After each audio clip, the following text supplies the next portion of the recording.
Hey, you guys, welcome back to the channel. My name is Steven, accompanied by Queen Taylor. I hope you're having a good day. Today, we're going to be taking a look at David Mitchell's roasts of history's most overrated monarchs. This came from our educational playlist and it won our poll. What's so amazing about these educational polls that we do is we get to see things like Boudica from Time Team. That would have never crossed my plate. No. So crossed my table, the plate. Came across our radar. But I will say they've been fantastic. It's actually, the educational videos are some of my favorites that we do. Yeah, I agree. I like those a lot. So David Mitchell, all I know of David Mitchell, all right, friends, I only know him from Wilty. That's all I've ever seen him in. I've only seen him as a panel on David Wilty. But he is superb. He's very funny. Freaking hysterical. He gets into those panels and he is tuned in. He is dialed in he's great. He takes it seriously. He does. I mean, in a fun way. Yeah. But he also, man, he's sharp as a tack, that guy. He is. So him being a very educated, smart guy to be able to talk about these monarchs, I could see it. I could see it happening. But this is going to be a long one. So guys, get your popcorn, get your tea, and follow me to the video. Did you see that? Did you see that? All right, let's hop on over. Bastards, basically. The standard of conduct is bastards, basically. The standard of conduct is woefully below what we'd expect, even of Hollywood. What you have to do, you have to be horrible. They were all horrible. You have to be willing to kill at a moment's notice. I'm not keen on William the Conqueror, and I'm not keen on Edward the Confessor. I certainly feel that if they swapped roles, they'd both be very unhappy. Dan Snow's history. I'm scared about this. We owe this great treat. Why are you scared about it? I'm scared I don't know enough, history to get a lot of the references. Well, we have... I think I'll get some. I think there's going to be a lot I don't get. Okay. So, it's just not... That's hard. Yeah. It's hard because I want to get it, but I don't know everything about everything and everyone. So, take it easy on us, please. And is he only... Educate us nicely in the comments. Let us know what we're missing. Nicely. Yeah, because I'm wondering... I feel like because they're using the term monarchs, it's going to be just like in the region of, because there were some sultans that were really popular. There's one that is coming to mind. The guy with the cannons that shot. Oh shit! Leave me out of it. Oh, what was that? Not my forte. Name? The Byzantine Empire. Yeah, so there's a bunch. I wonder how far he's going, if he's only talking about English monarchs or what. Yeah. But yeah. Oops. Why are you a colossus delving into our little world of history? What's going on? I started writing this book during the lockdown when a lot of people were trying to write things, and I hadn't been. And then I started typing about the Vikings. Oh, brilliant. Because it occurred to me that COVID is a bit like the Vikings, in that it was a terrible thing that suddenly happened to an unsuspecting community. In the case of my typing, Anglo-Saxon England. And suddenly they were being Anglo-Saxon England in their way, and it wasn't a great life, but they were used to it. And then suddenly the Vikings turned up, and it was grim, and they didn't know why. They didn't know whether they'd stop turning up, whether they'd go away, and just thought that's one of the bleakest things about being a human being. Sometimes a bit of history just happens to you, and there's nothing you can do, and you're a victim of it, and you're not part of it, and you don't have agency. And the Anglo-Saxons, as we did, tried to give themselves some agency by saying it was their fault.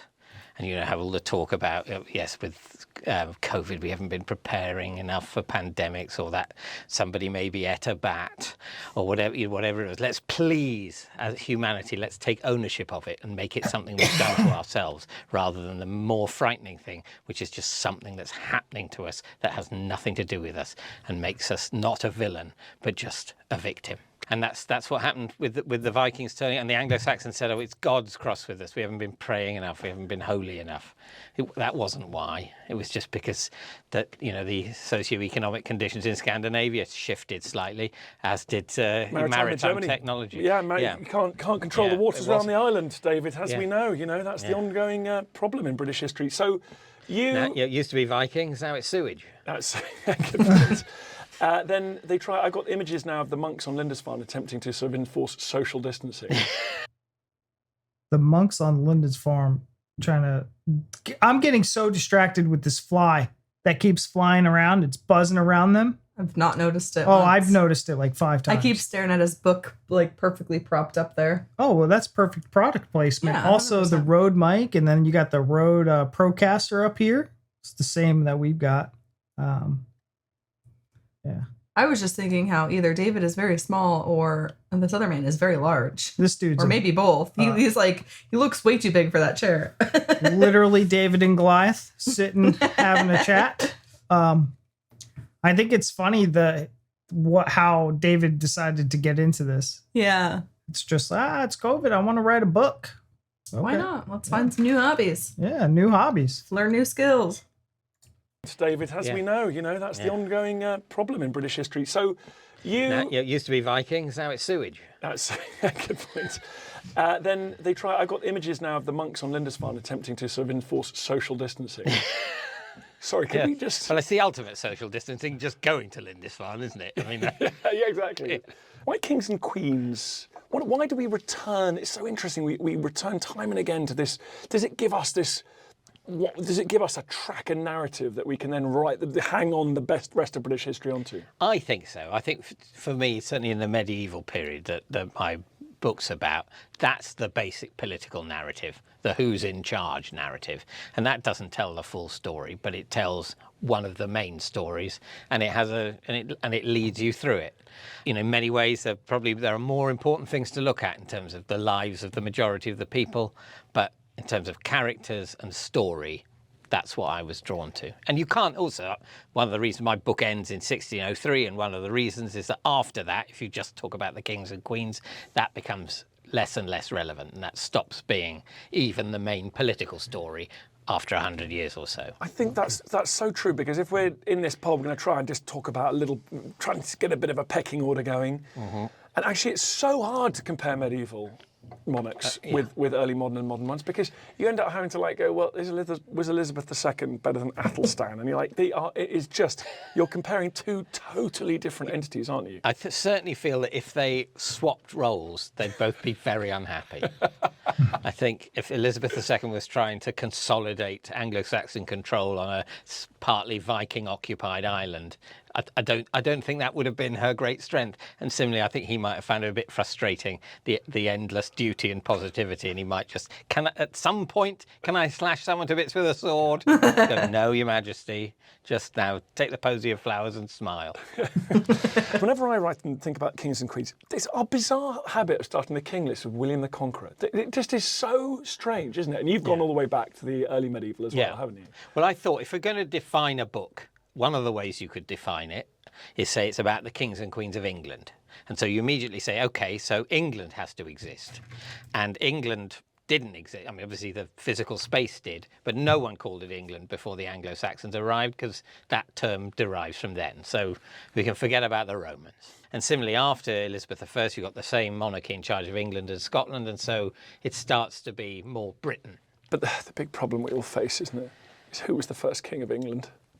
Yes. It's a nightmare. Well, it might be Athelstan. Yeah. It might be Edward the Elder. It's not Alfred the Great. Sadly not. But it's around then. As I say in the book, it's a sort of soft launch, the Kingdom of England. A soft launch. So he said it's not Alfred the Great. I thought Athelstan was Alfred's son. Was it not? Or maybe it was roles reversed. Maybe Alfred was Athelstan's son. Don't know. Interesting. And then, yeah, when do you... I don't know enough. Before the Vikings came the History Anglo-Saxons. is not my Definitely had forte. lots of different kingdoms and a vague sense that they're... Okay, because you think about it, when Rome departed, I'll say, England, when they had everything in regions, Mm-hmm. and it was, East Anglia, Wessex, and then they started doing like city states. I guess they were governors. I don't know if they were technically kings and queens, maybe of their region, like Francia. Yeah. And I mean, that's what I thought. But again, like, I guess so. not good at history. I thought they were, I thought there was kings and queens. Yeah, I guess of the region is what you would consider it, like of Wessex and Mercia and... Yeah, I don't know. From the same cultural root, but no real sense that the notion of England Until England really was England. forged on the in opposition to the Vikings. Were you kind of drawn towards those early monarchs? I find them increasingly interesting, only because we overlooked them until quite recently. They just weren't part of our kind of national story. I like it because it's so confusing. Definitely. And you understand why there's been so much televising of the Tudors, because you sort of know where you are. There's a handful of Never watched easy the Tudors. characters to get a grip on. You can assume a bit of knowledge in the... So is the Tudors, because I think I've seen it on maybe Netflix or something, like not the show itself, but advertised.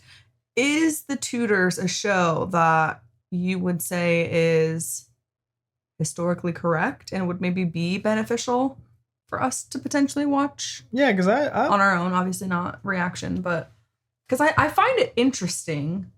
I just am not. Yeah. I've never been good at history. I mean, even like our own in American history, American history, no, never. It was like history and math, the least anything that gets retained. Yeah. But I think it would be interesting to learn, and I think that I learn it easier. Like reading about it, it just doesn't.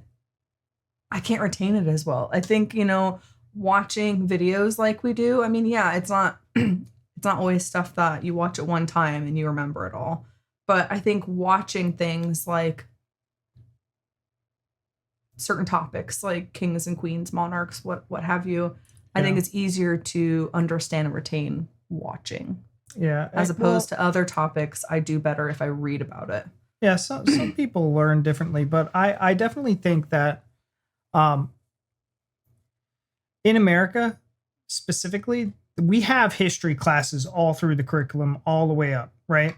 A lot of it is American history. We do have world history. We do have, I confirmed this with my son who went up, but the problem with like the Indian Black Water Company or whatever that is, when we get into European history, I found this very odd, but we teach those topics very young. Yeah. Very, very young, like 5th, 6th grade. So that's what, maybe 8, 9, 10-year-olds, when we start talking about kings and queens and stuff. And then it's like never taught again. And then we get into like somewhat of American history. But when we get out of like, I'll say middle school, it goes into theology. Yeah. It goes into a lot of theology, and I hate it because it's a lot of Christianity. It's a lot of like religion-based stuff. And I'm like, I don't see how that is more important than actual history. Yeah. And we could have a whole video on education in America. Yeah, that's something different, but yes, we understand it's an issue. I think most people know that. Yeah, but I actually I spoke with, because obviously the way we grew up going to school is different because I have an 18-year-old son who's kind of more recent in the schooling, 19-year-old. She gave me a look like, you forgot your son's birthday. He's not 18 anymore. He'll always be a baby in my eyes. But so talking to him about this at the dinner table, it's like, what's our current, how's school? What are things like now in school? Because we know they stopped teaching cursive, and there's certain ways that they change the way they teach math, but like that's all we know. Yeah, and this is kind of like that religious, propaganda, this religious brainwashing that starts. It's kind of nuts, actually. All right. I digress. Let's get back to the video. You stupid Americans talking about yourselves. Just love to hear your voices. The audience, everyone knows where they are. But the Wars of the Roses, it's all over the place, and I even since writing the book, I've forgotten most of it. Okay, but great. The Plantagenets going into the two cadet branches of York and Lancaster, that's the big muddle of what basically happened in medieval England that I used writing this book to briefly get a sort of grip on. But the confusingness of it is attractive. And that's what all kingship is. Our notion of kings is partly Henry VIII, but apart from his big iconic figure, we're thinking of kings that were in that period. That's the proper period of kings. That's when all of the aesthetic of kingship derives from that time. They had crowns, they had shields, they had coats of arms, and that's what. And all of the pictures of King Arthur have him like that. Even though if he had existed, which he didn't, he was a millennium earlier and would have had very, very different clobber. Probably a bit of an old toga, and clinging on to the remnant half a gladius and a sandal. Is writing a history book sort of dad? Is that one of the dad sort of things to tick off? Like it's dad life, hashtag dad life. Because the reason I ask you about writing history books, it strikes me that one of your more famous alter egos, someone who you've had to struggle in the past to put distance between you and this fictional person. He wanted to write a book called Business Secrets of the Pharaohs, I think. Yes. Well, I can't say that I've entirely escaped the shadow of Mark Corrigan in writing a history book. This is a book that he might be interested in. Well, I think so. But But the thing is that what show is that? Him and me, we were young folks. Oh, that's Peep Show. I'm graduate. That's Peep Show. Where did it say Peep Show? Wow, you are going way too far back. But just hit the, there you go. Oh, Peep Show. Okay, guys.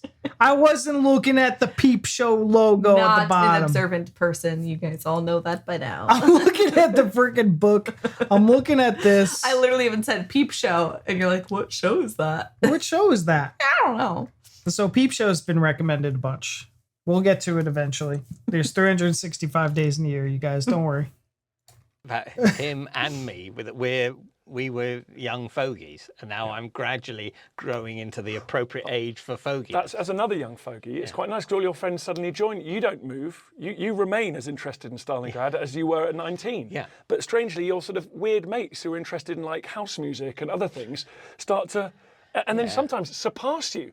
Like I've got mates now who are like writing detailed descriptions. Their grandfather at the Battle of Passchendaele. I'm like, you've overshot the runway. Yeah. What's your music collection looking like now? Exactly. I love people's different perspectives on all the monarchs. Can we just start with any that you are just sick of and you think are massively overrated? I'm not keen on William the Conqueror. Okay. I'm not keen on William the Conqueror, and I'm not keen on Edward the Confessor. Well, now, I wouldn't say Edward the Confessor is massively overrated, but no one likes him. Well, I'm very glad to hear it, because it seems like lots of people like him. They allow him to call himself Edward the Confessor and talk about his holiness and his praying. Absolutely useless man. He was a useless man. Totally. He sowed the seeds of discord. Absolutely. Do we not like William the Conqueror because you have a kind of nostalgic love for the Anglo-Saxon, sort of all a bit 19th century, a bit nostalgic for that? Or do you just think he was a right bastard who was just a violent psychopath? Well, they were all right bastards, basically. In terms of the standard of conduct is woefully below what we'd expect, even of Hollywood. There were so many times in the Middle Ages where people were just waiting for this useless bastard to die, and very occasionally they go, well, it could be ages, even though it's the Middle Ages and people just drop dead for no reason all the time. We just can't wait for him to die. We're going to have to do something else. Edward II, I'm sorry. Yeah. It's just too long. He might not die for 30 years. Yeah, we can't cope. His father made old bones. His dad made old bones, and his son did. Richard II, similarly. It's going to be too long before he dies. We're just going to have to put him in a castle and starve him. So, William the Conqueror, you don't like him because you're affectionate. You've got to pick a side, right? Okay, that may be that some academic historians would say you don't. I think possibly. But I think they've lost the joy. But I think the Battle of Hastings, one of the first things you get taught about, or I got taught about, and you've got to pick a side. Do you want to pick the invading Normans, or do you want to pick the Harold sitting on Senlac Hill?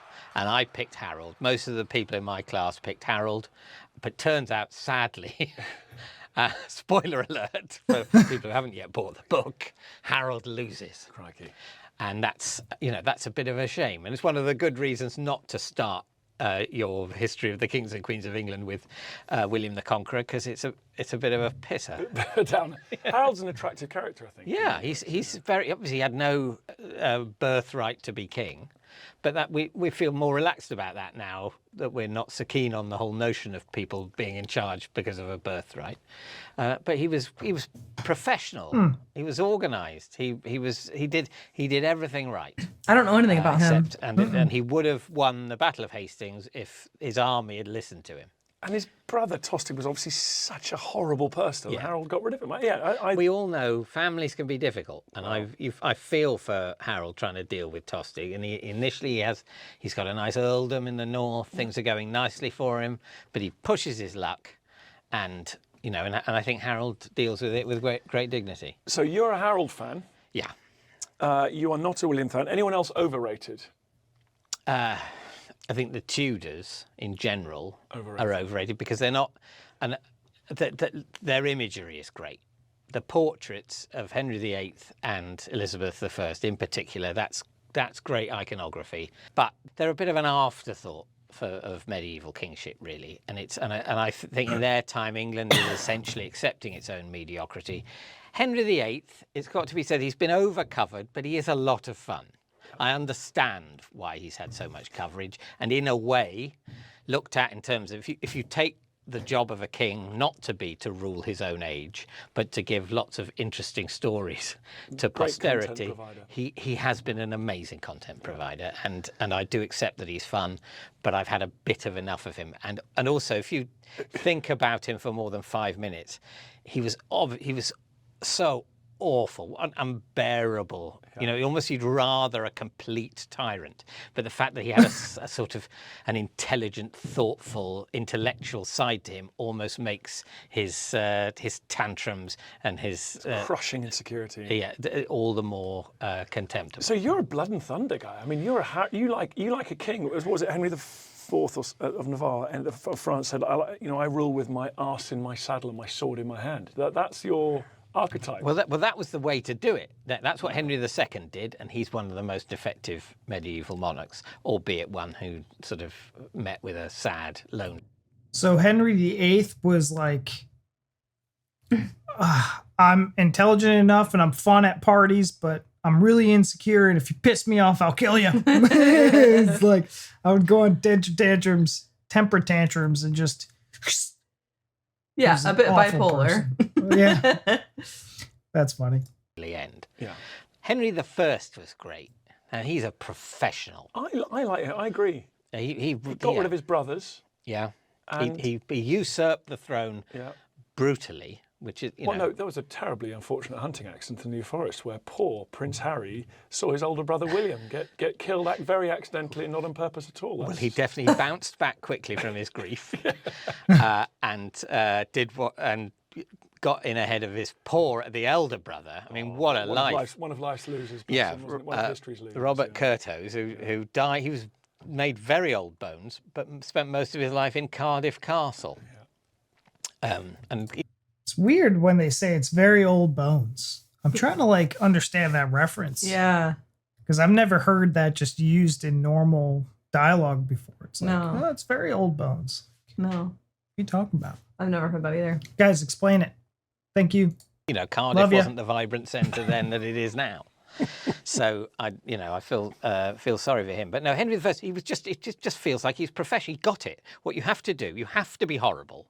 They were all horrible. You have to be willing to kill at a moment's notice. But if you do it with a rationale, you do it even-handedly, you don't have favourites, and you have some notion of the stable government you want to be heading towards, then it can work out. And he created a very peaceful kingdom, albeit through violence. And in those days, that's sort of as good as it gets. And also another thing he doesn't do that many of the other ones that vie for best king, they all do, is he didn't try and conquer too many other places. That puts a lot of pressure on the kingdom when the hundreds of years where every king of England is trying also to be king of France, and it's not really viable. But he said, no, I've got Normandy and England, and I'm going to stick. Happy days. Yeah. Okay, so Tudor's overrated, William the Conqueror's overrated. Anybody else that you came to really think was... So Elizabeth Tudor usually tops the list, doesn't she? Elizabeth I. She I suppose she is overrated. She wasn't amazing. I struggle with her because sometimes I think, oh, what amazing, and all that kind of clever politics. And then partly you think, well, Ireland was a disaster. She didn't solve any of the big problems. She delayed all the big problems. Didn't seem to solve any of them. So I struggle with her. So. Well, the thing about her that people don't seem to say, but strikes me, and it's a success of her brand.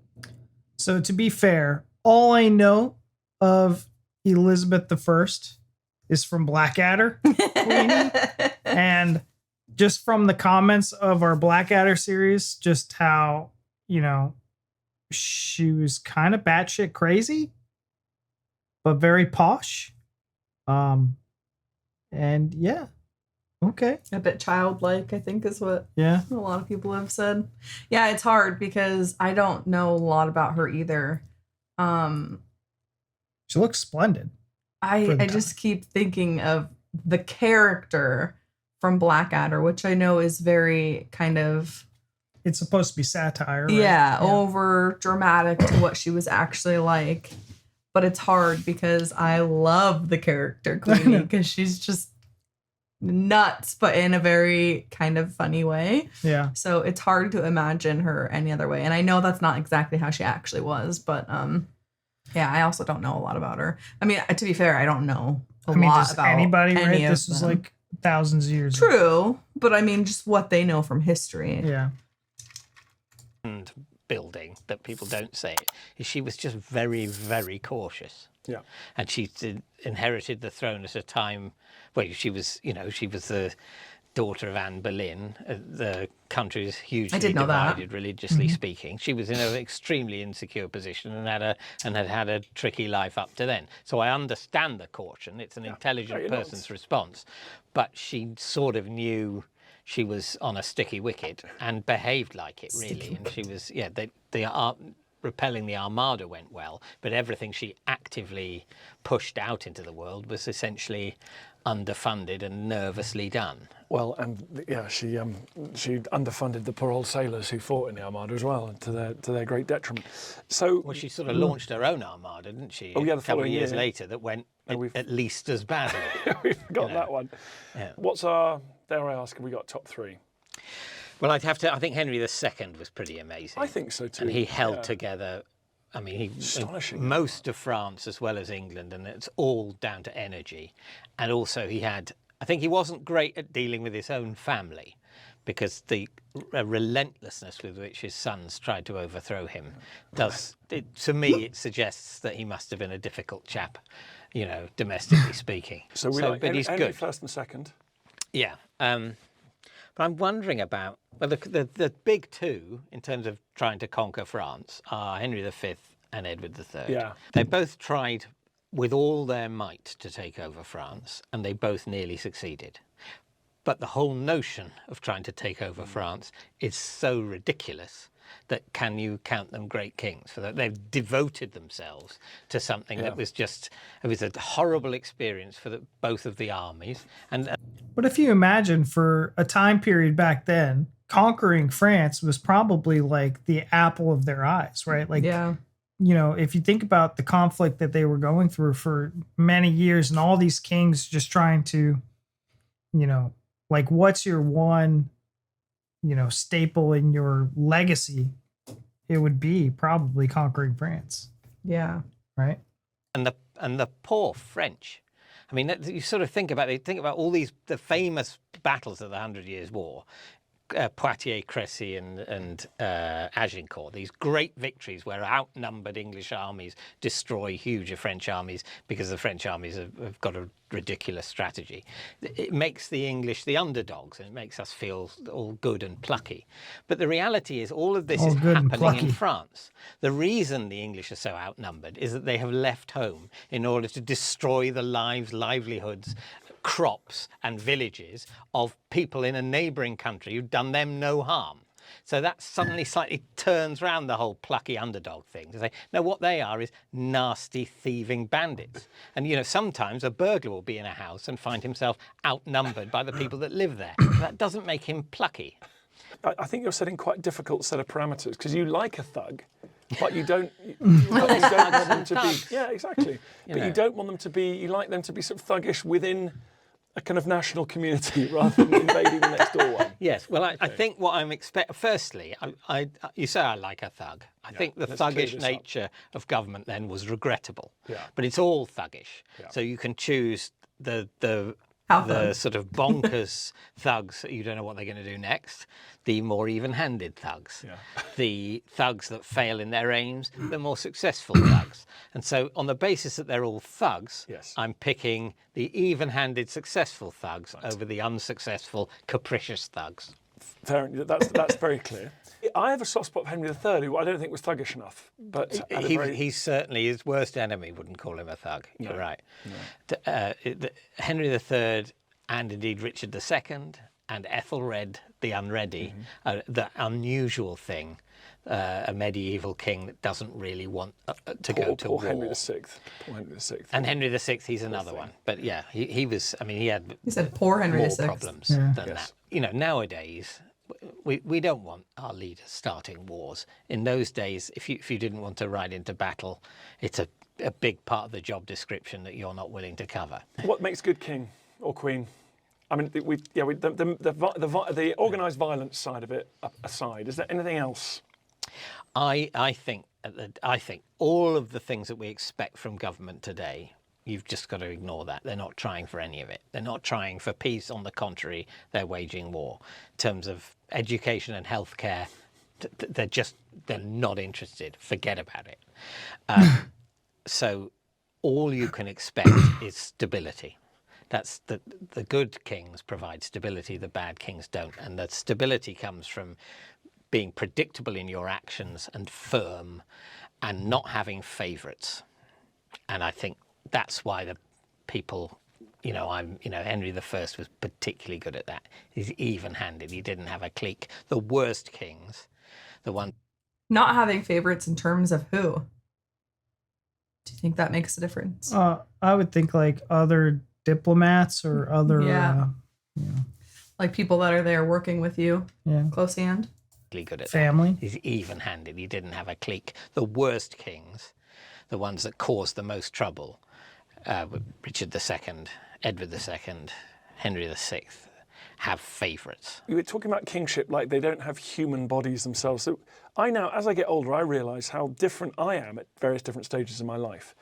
And these people, as you mentioned, like Edward III, they're trying to be Edward III, but you can be Edward III as a young man, but then you've also got to be Edward III as a guy crippled with musculoskeletal pain, and it's fascinating, isn't it? How they age, and then that changes the nature of their rule. Yes, and perhaps we expect too much of them.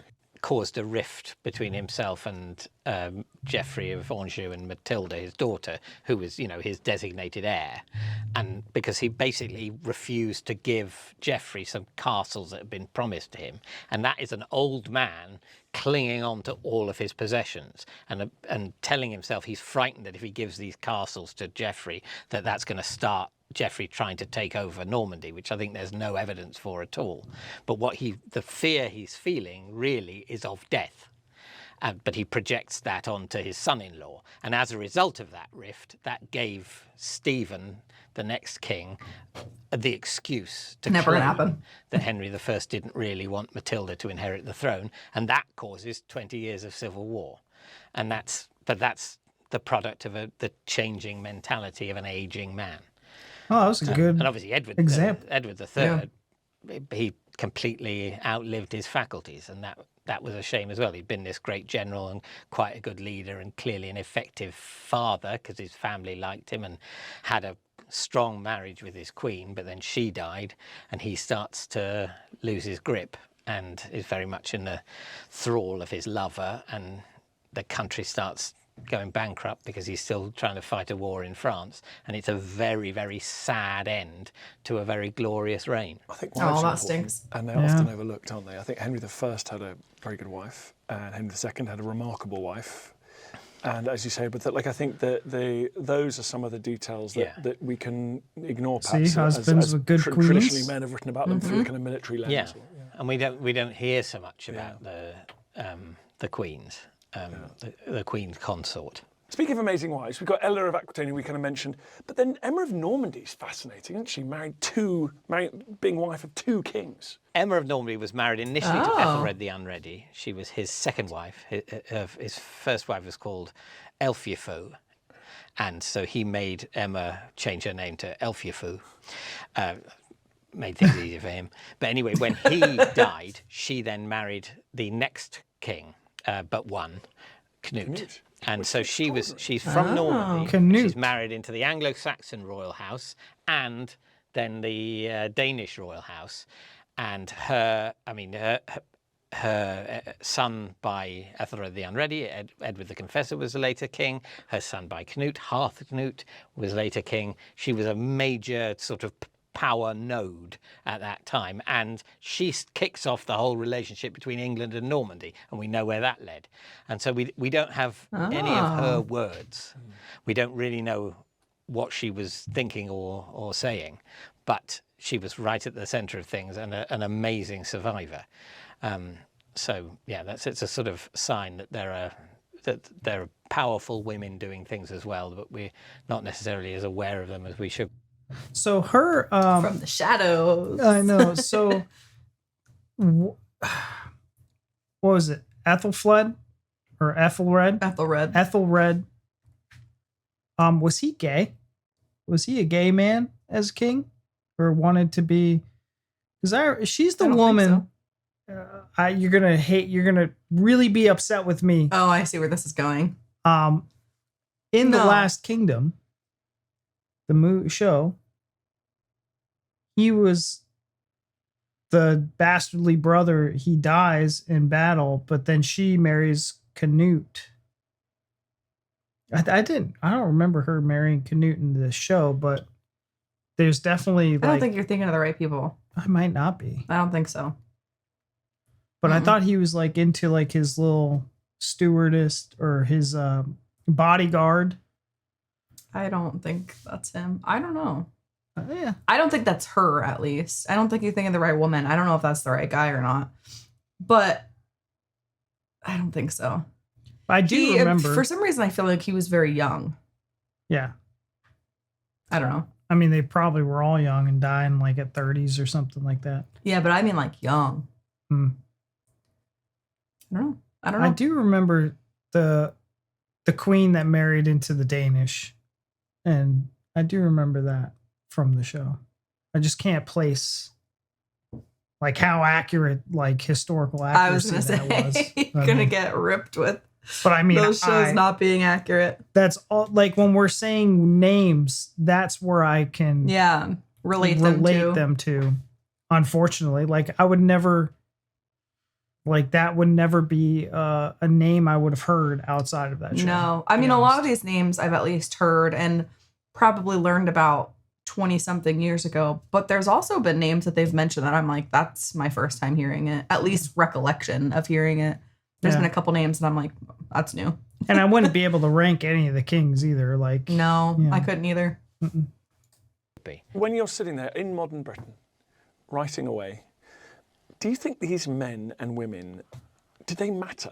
Like, the older I get, the more I'm, what did it, or is it all just science and engineering and microbes and do you think that the people in charge make a difference? Well, yes, I wish I knew. They definitely. I'm expecting an actual comprehensive answer right now. They definitely make a difference in the short term. But here's the big question. In terms of the period I've done, you've got for a long time in the Anglo-Saxon period, all the relationships from England are with Scandinavian kingdoms because of the Vikings, and you have King Canute, who is basically rules England and much of Scandinavia, and it sort of feels like that's England's orbit, and then suddenly a few of the right people die. And that all changes, and William the Conqueror comes over, and England's orbit is all France. And then you have Henry II, and it's almost like the whole direction the country's looking in swivels round. Was that inevitable? Would that have happened if we know? If Canute's kids hadn't been so bloody useless. Well, yes, if he'd had more effective heirs, or if William the Conqueror had lost at Hastings, which could easily have happened. Harold the Godwinson, very much more Scandinavian looking. Would that trend have continued, or was the impact on England of Normandy and by extension France inevitable? That cultural power was a force beyond the control of any man or men. So would without William the Conqueror, would the Anglo-Saxon royal house still have basically been dealing with France 100 years later? Yeah. And you see how I've avoided answering your question by just reposing it. I could. So here's my question, here's what I would think would be, because that was a great question to ask, because it's like, hey, is any of this, like, did it matter? Like, really, progress? It's all inconsequential. Is it all inconsequential? And I think if the events of the past never occurred, then our trajectory towards progress probably wouldn't have happened the way that they would have. Yeah. Because is it inconsequential in today's world? Yeah, I would say it's inconsequential.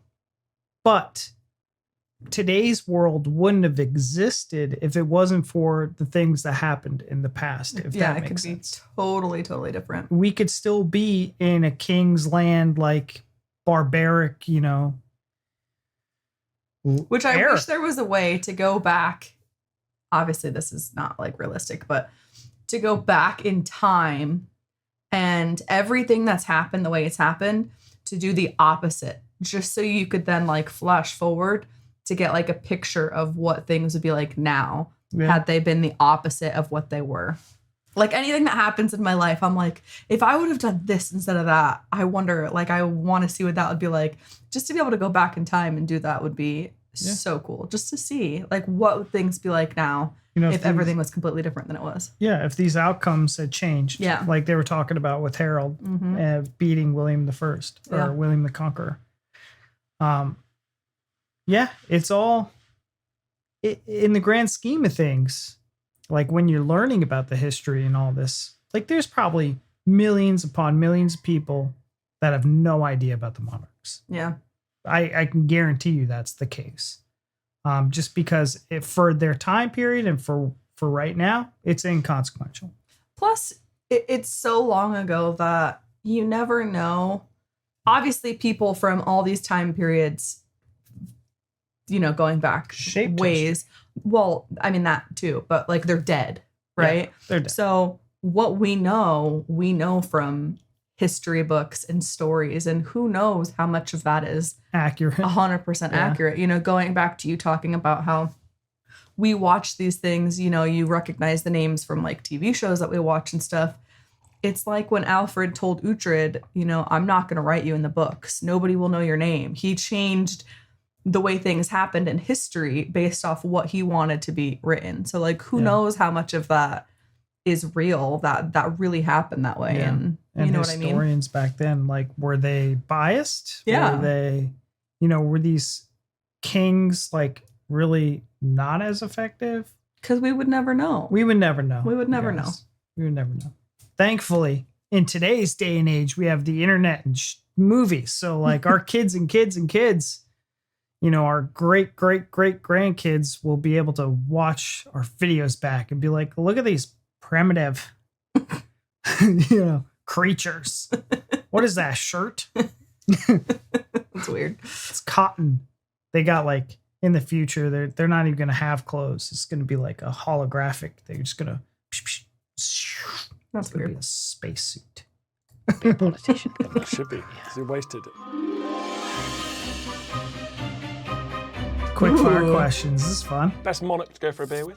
Monarch to go for a beer with, I think. Young Henry VIII. Oh, okay. Yeah. I think young Henry VIII, he'd be good company, but I wouldn't trust him. Best monarch to be your brother-in-law, to marry your sister. To marry your sister. That is an incredibly specific question. Yes. Now Henry My II. brother-in-law is not listening to Okay, this. He's now not you're from going to my have life. to. Best Edward IV. Yeah. Bit of a shagger. He was a bit of a shagger. But Oh. I'll tell you what, he did for his wife's family. Oh, okay. He That's a very good absolutely- way of looking at it. Absolutely showered them with wealth. But also, I think Okay. Edward IV is slightly underrated as well, So can I because just- he was quite If capable. David Mitchell's sister is listening to this podcast, you are I there. don't have a sister. Well, there you go. That's why. Okay, that makes a lot of That's sense. why. She is there simply to bring honours and jewels. Yeah. To the I know family. your heart is broken and your husband is constantly cheating on you, but we're rich, so just deal with it, okay? So keep it going. It's terrible. Yeah. On the rest of the family. I love Maybe it. you should have said your think they would- daughter, They would have a said sister. that family that he made an okay brother-in-law. Yeah, That's true. And then his little brother came along and had them all killed. yeah. Best monarch to go on a stag night team building exercise on a windswept island off the coast. Right, now what do Talk you about want specific. from someone like that? You're on a team building. I mean, if you're me, you want the monarch who will guide you to the latest pub that has the nearest pub that has nice rooms, so you can avoid the Henry whole the team Navigator. building Yeah. exercise. And so, yeah, I don't know. I think maybe. You see, Edward IV would be quite good for that sort of thing. He liked his creature comforts. I mean, they killed him in the end. But I'm going to try and think of someone. Richard the Lionheart. Okay. There you Richard go. the First. He was good. He was good at logistics, and yeah, I think if he was, I think if you could say, did if you well could on- tell him it was the holy thing to do, you need to say we need to go on a crusade to find the pub. Yeah. He did well on Cyprus, which is an island, so there, I guess Yeah. so. Dave Mitchell, thank you very much for coming on this this show. What is the book called? It's called Unruly. Okay. And it does all of the kings of England from the Anglo-Saxons to Elizabeth I. All of your medieval kingship needs will be met. And it has colour photography. What? Yeah, although no photographs of the actual kings and queens, sadly. But that's because photography wasn't invented in time. It's not my fault. Yeah. So instead you have the dreadful my fault. drawings that were done of them by various medieval monks. Very good. Thank you for coming on. Thank you for having me. Oh. Oh, very well, thank you. Well, it's good to have you. When Now, you what- say live, this isn't live. No, it's not live. No, No. live recording. Did I say live? Yeah, You well, said it's- live recording, well, I but mean, that's yes, actually a it's contradiction in terms. it's a- it's We're a- live now, it's but we as- may be it's- dead by the it's time as people live. watch this. It's as live. That was fun. That was fun. So it sounds like we need to get our hands on David's book. Dan Snow's History Hit. Subscribe. That was good. Yeah, let's do it. Yeah. Unruly by David Mitchell. Yeah, we're gonna have to. That'll be a wild read. Yeah, and an that'll be fun. educational one. I enjoyed that. I like to read. I think, I like like to I read. said, I do. I do like to read. I think that's something that I try to make time for in when I have free time again eventually. As someone who's dyslexic and had astigmatism until, well, I still have astigmatism in my eyes. I can't see. It's very blurry in my eyes. in my eyes. I have glasses now. I still am not a strong reader, don't like reading, and I know it's obvious. Thanks for pointing out all my flaws. I did say I have a harder time grasping certain topics like history reading them. Yeah. But well, when it's I think it would be boring too, right? Yeah, I mean, yeah. But I think it'd be interesting and fun, and maybe something that you could just, you look back over it and read it enough. I think doing it in school when you're kind of on a time crunch and you know that there's an exam coming and things like that, it's harder. If it's something that you just take an interest in on your own, I think that's 100%.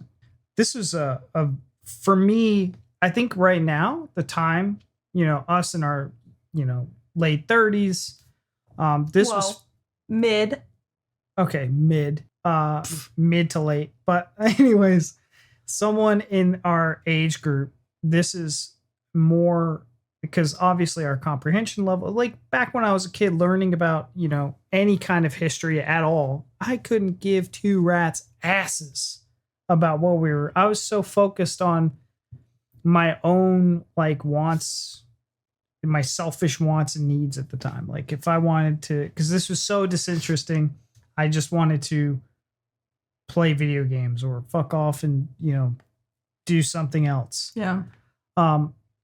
And I get that some people, that's not the same way, but this video was really, and I get it. It was two guys talking, but I really enjoyed their ability to like throw up, images, as they were talking about things. And it was just really interesting to be able to sit there and watch two people talk about history. It was great. It was. And while it was hard because we don't know the history to get some of the references, they talked about like certain kings that I was like, I wouldn't be able to tell you that about them. Or, I couldn't list 3 things about this king, whatever. I think it was enough that we understood. And it was I wasn't like confused through the whole thing, anything like that. And yeah, it was fascinating. I learned some stuff. Yeah. I think it was cool. It did actually genuinely pique my interest into like learning more. Yeah, if it wasn't interesting, we wouldn't have done fuck all with this video. Yeah. And it wouldn't have engaged us. Yeah. But even just us not knowing anything about the history, just the fascinating stories and the things that we're hearing about, especially from that time period, it was enough to engage and keep us engaged throughout the video. So hats off to them. I mean, it was great. Thoroughly enjoyed it. Dan Snow, the Goliath, David and the Goliath is how they should have titled this. That was great. Like their chemistry with each other was really fun. Yeah, it was. I feel like David would be a hit with anybody he sits and talks to. 100%. Yeah, he's just got that. He's a hoot. He is a hoot. It's a good time.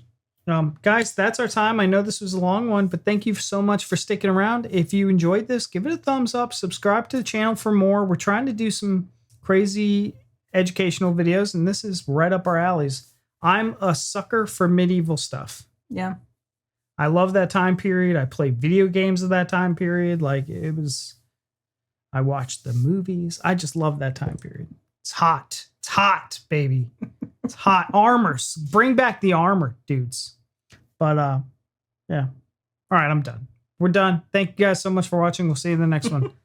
Bye.